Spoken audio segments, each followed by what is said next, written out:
Laptops SIM modular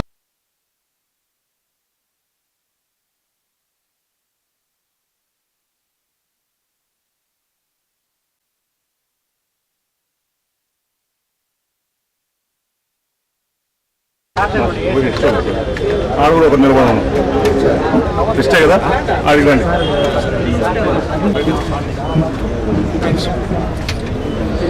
సగం ఎండ వస్తుంది.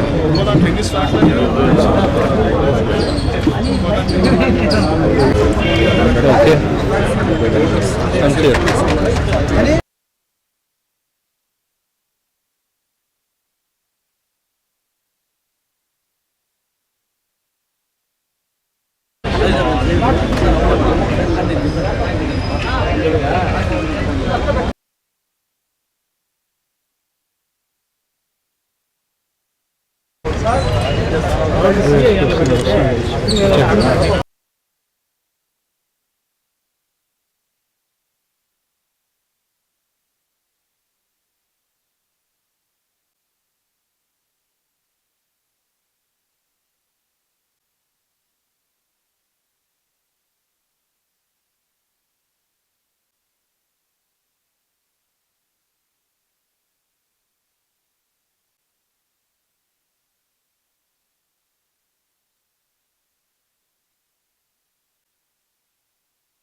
అంటే వీటిని ఉపయోగించే కంప్లీట్గా ఒక ఫ్రాడ్ అనేది చేసింది.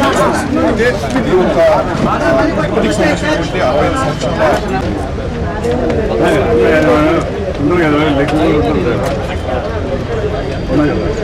ఈరోజు మనం తిరుపతి పోలీసు డిజిటల్ అరెస్ట్ అనే ఒక ఎంఓలో కొంతమంది అక్యూజ్డ్ని అరెస్ట్ చేయడం జరిగింది. అంటే యాక్చువల్గా ఈ కేసు మనకు 11th అట్లా రిపోర్ట్ అయింది మనకు తిరుపతిలో.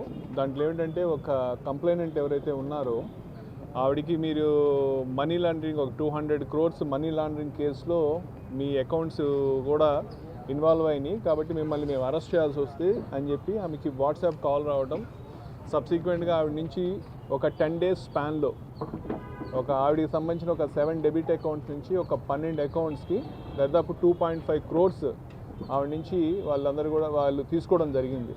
సో ఈ మధ్యకాలంలో ఈ డిజిటల్ అరెస్ట్ అనేది ఒక చాలా పాపులర్ ఎంఓ అయిపోయింది. ఏమంటే అందరికీ కూడా ఇదే స్టోరీ అనమాట.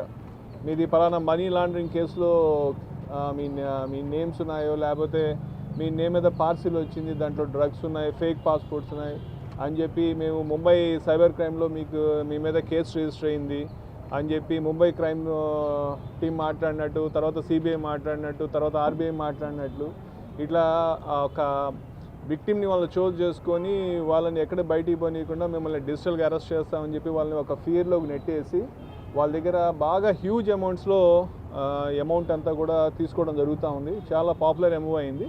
సో ఈ ఎంఓలో మనకు నిజంగా ఇది గొప్ప బ్రేక్ త్రూ వచ్చింది. దీంట్లో కరెక్ట్ ఒక 11th రోజు వారం రోజుల క్రితము ఒక పర్సన్ అరెస్ట్ చేయడం కాదు, వారం కరెక్ట్గా 21st రోజు ఒకరిని అరెస్ట్ చేయడం జరిగింది, అరుణ్ కుమార్ అని చెప్పి రాజమండ్రిలో. సో అతన్ని పట్టుకున్న తర్వాత అతని కన్ఫెషన్ బేస్ చేసుకొని మన వాళ్ళు టెక్నికల్గా అనాలిసిస్ చేసి ఫర్దర్ లీడ్స్ మీద నిన్న మనం వైజాగ్లో మిగతా 6గురిని అరెస్ట్ చేసి వాళ్ళ దగ్గర కొంత అమౌంట్ కూడా మనం సీజ్ చేసాం. ఆ డీటెయిల్స్ అన్నీ కూడా చెప్తాను. సో వీళ్ళందరూ ఏమంటే దీంట్లో మెయిన్గా లీడ్ వచ్చి కరణ్ అని చెప్పి, ఇతను విశాఖపట్నం అతనే. బట్ వీళ్ళందరూ కూడా ఇప్పుడంతా కూడా కంబోడియాలో దీనికి సంబంధించి ఒక ఇండస్ట్రీ లాగా రన్ అవుతూ ఉంది. వీళ్ళందరూ కంబోడియాలో ట్రైన్ అయ్యి ఈ ఫ్రాడ్ ఎలా చేయాలనే దాని మీద చేస్తున్నారు. అయితే సబ్సిక్వెంట్లీ వీళ్ళు ఏమంటే అక్కడ ఉంటే వీళ్ళకి కొంత పే చేస్తారు. ఒక అఫెన్స్ చేసిన తర్వాత వాళ్ళకి వచ్చే అమౌంట్లో వీళ్ళకి కొంత పేమెంట్ బేసిస్లో జరుగుతుంది. వీళ్ళు ఏంటంటే మనం ఎందుకు పేమెంట్ బేసిస్ మీద చేయాలా, మనమే ఇండిపెండెంట్గా చేస్తే బాగుండు కదా అన్న ఒక ఇదితోటి వైజాగ్లో బేస్ అయ్యి ఈ అఫెన్స్ చేయడం జరిగింది. దీంట్లో కరణ్ అని లీడ్, అట్లాగే రవికుమారు, జగదీష్, సంతోష్, తర్వాత గణేష్, వాసుదేవ్, వీళ్ళలో కూడా కొంతమంది నలుగురు కంబోడియాలోనే ట్రైన్ అయ్యారు. వీళ్ళు వైజాగ్లో బేస్ పెట్టుకొని అక్కడ ఇప్పుడు మనకు ఉంటే చూస్తే SIM slots, wifi routers, modems అన్నీ ఉన్నాయి. ఇవన్నీ పెట్టుకొని కాల్ చేయటం, థ్రెటన్ చేయటం జరిగింది. సో ఈ ప్రాసెస్లో Tirupati police and especially cyber crime కావచ్చు, ఇన్స్పెక్టర్ వెస్ట్ కావచ్చు, అడిషనల్ ఎస్పీ అడ్మిన్, ఎల్ఎండ్ఓ